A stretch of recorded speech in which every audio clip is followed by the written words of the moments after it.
Hello. So this is really joint work with Steve, Levine, Peng, and Brian Williams. Basically, my contribution was to tell Steve and Peng to talk to each other. And this came out.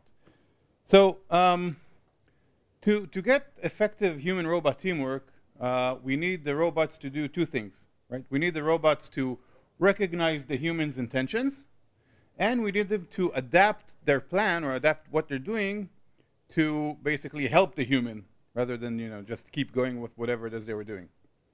And we want this to preserve the human's flexibility. So for example, if the human is reaching for a clico, which is a weird thing that's used to fasten things temporarily, if you ever see how they build airplanes, you'll get scared. But so if the human reaches for the clico, we want the robot to reach for the clico plier, which is the tool used to insert the clico. And if the human reaches for the plier, we want the robot to reach for the clico. So our assumption here is that only the human can actually use the thing because it requires a lot of dexterity. But we want the robot to kind of hand the human the thing that he's missing. And so last year, Steve presented Pike, which is an executive that performs intent recognition and plan adaptation together.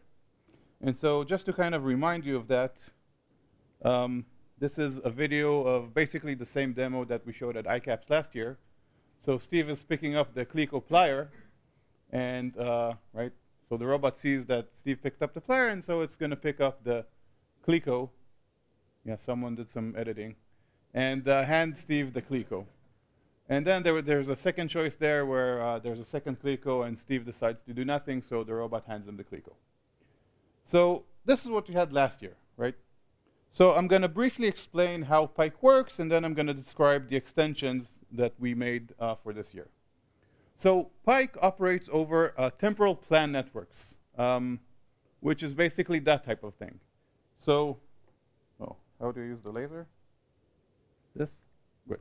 So a TPN has a set of episodes which correspond to action execution plus events.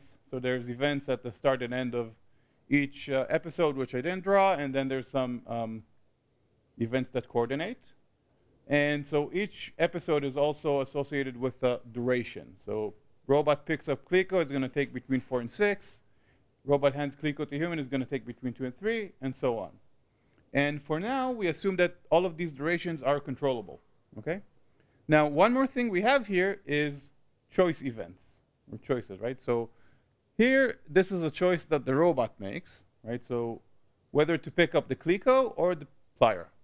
And here, this is a choice that the human makes, which means that it's uncontrollable as far as we're concerned about whether to pick up the clico or the plier.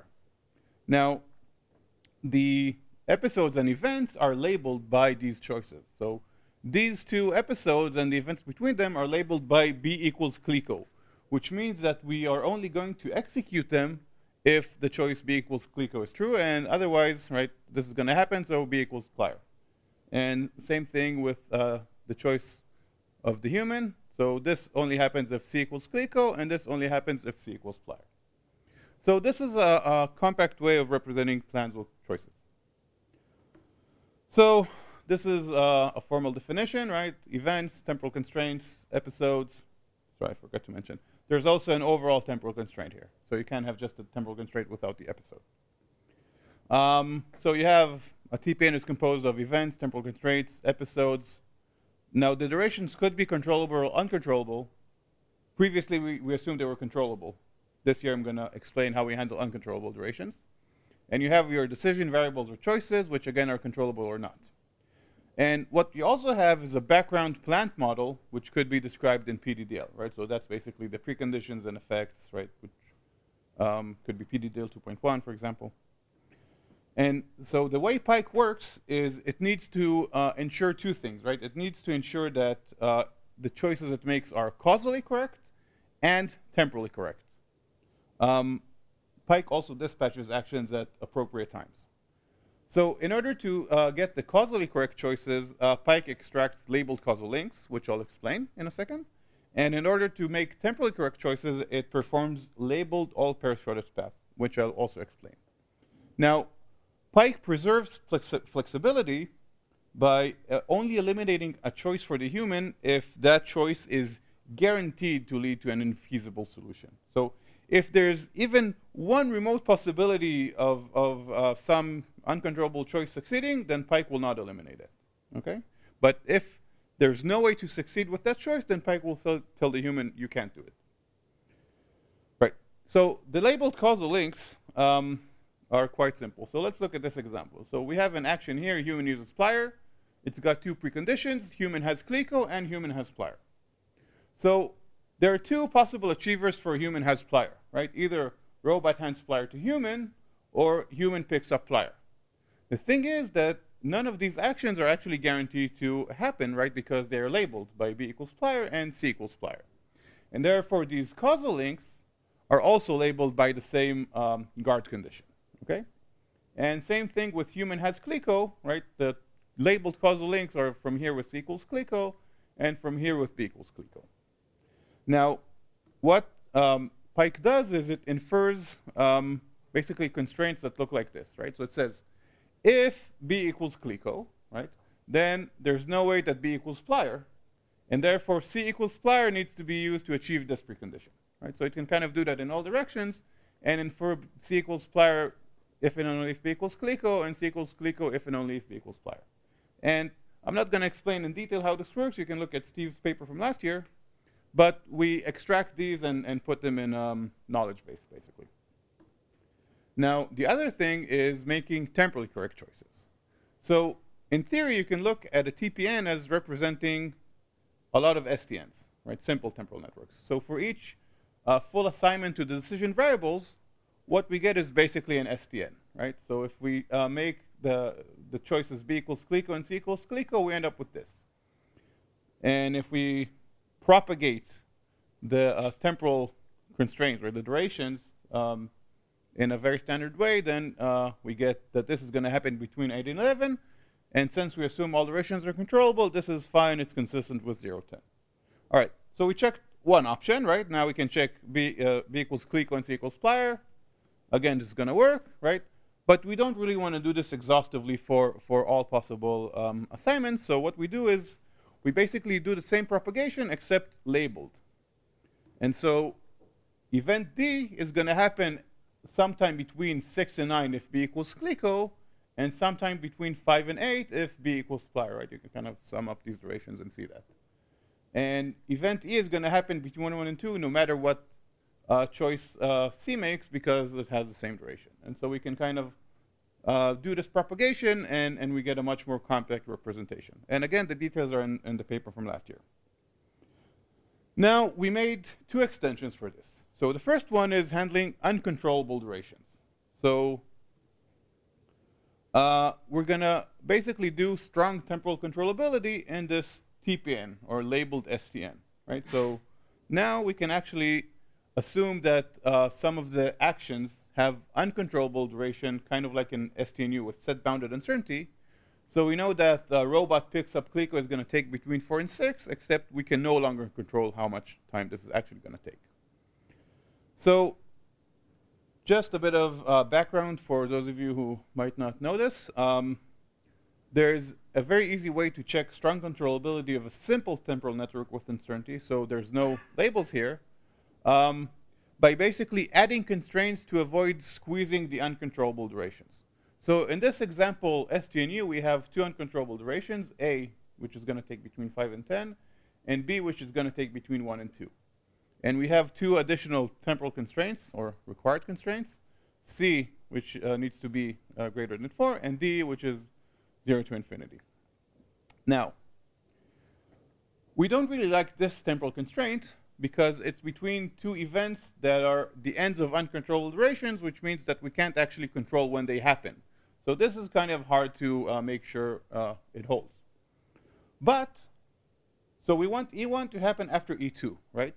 And we know that E2 is going to happen at most 2 time units after S2. So what we do is basically replace that constraint with this one, right?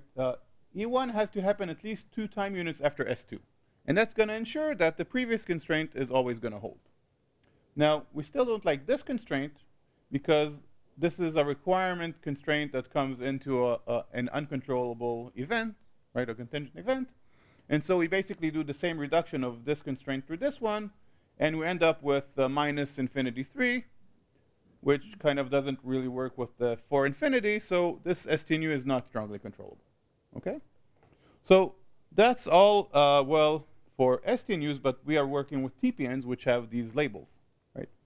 So what we do is basically very similar to what Peng, Simon, and Brian did in their paper for relaxations, which is identify the supporters of each of these additional constraints.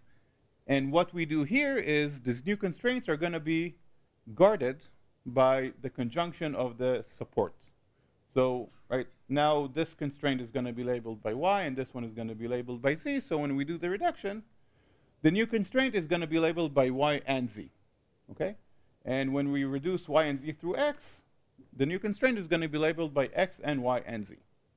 And now this actually could be strongly controllable, right? And what we do learn is that there's only a conflict if x and y and z and w, right? So Pike is going to make sure that one of these is going to be false. All right. So this is how we handle uncontrollable durations. And when we apply this to the TPN I showed you before, except with uncontrollable durations, then we're going to discover that G is going to happen between 8 and 11 if B equals Clico, and between 7 and 10 if B equals Plier. And that means that we're going to eliminate B equals Clico, right? Because now it's no longer consistent with the 0, 10. You can't really see it from this, but trust me, that's right. I didn't want to do the full distance graph thing, and it's kind of annoying. Right, so we're going to learn that B equals Clico is not strongly controllable. And together with what we learned before, right, so we're going to force choose B equals Plier, and then we're going to actually force the human to choose C equals Clico. Right, so we're going to tell the human, hey, you can't pick up the Plier.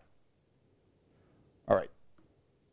So that's all well and good, right? Except that where do these set bounds come from on uncertainty, right? So nobody expects the Spanish Inquisition, right? Sometimes things take longer than we thought they would. So in the real world, right, actions could take more time than we thought, less time than we thought. And if this happens, it might violate some temporal constraints and cause the plan to fail, right? And previously, Pike would have failed.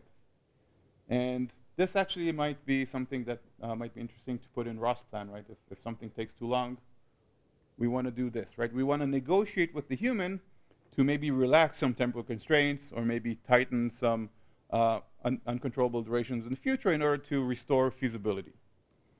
So we use a system called Uhura, because again, Take me to a grocery store. Everything is named after Star Trek. Lunch. I want to spend 35 minutes on grocery shopping and at least 75 minutes on lunch. Okay, how much time do you have? I want to get home in 3 hours. Anything else? No. Okay, I can take you to store B in restaurant Y, but due to the extended travel time, I have to shorten your lunch to 50 minutes and delay your arrival by 5 minutes. Is it okay? No. I want to return home on time. I see. How about having lunch attacks for 48 minutes and shorten your grocery shopping by 18 minutes? No. Grocery shopping should be at least 25 minutes. If you want to shop for at least 25 minutes, you can have lunch at restaurant Y for 55 minutes. Is it okay? That's fine. Okay, I have a valid plan. Sit back, relax, and enjoy your trip. Right. So there's actually a different movie where Peng starts with wanting to go to a 4-star restaurant, then he switches to a 2-star restaurant, then he switches to Burger King. But he doesn't like me showing that movie. So basically what's going on here is an algorithm called CDRU, conflict-directed relaxation under uncertainty. And what happens is this, right? So the algorithm works in kind of a best first order. So there's a cost function on relaxations. So it tries to find the minimal cost relaxation that restores consistency. Now, after it, so the relaxations are one of two things, right? Either relax a temporal constraint or tighten an uncontrollable duration, right? So kind of asking, oh, you said it's going to take me between 5 and 10 minutes. Can you make sure it takes less than 9? Right? And then maybe I can say yes, maybe not. And so it enumerates these relaxations in a best first order, right? And then at each step, it's going to suggest something to the user, like you just saw. So if the user agrees, then fine, we're happy, we can proceed with execution because we have a feasible TPN. If the user says no, then we learn a new conflict, right? And then we try the next relaxation, which respects this conflict, okay? So basically, these are the two extensions we made, right? So Pi can now enforce strong controllability of a TPN. And furthermore, if something really unexpected happens, then it doesn't fail. It just tries to relax things. Thank you.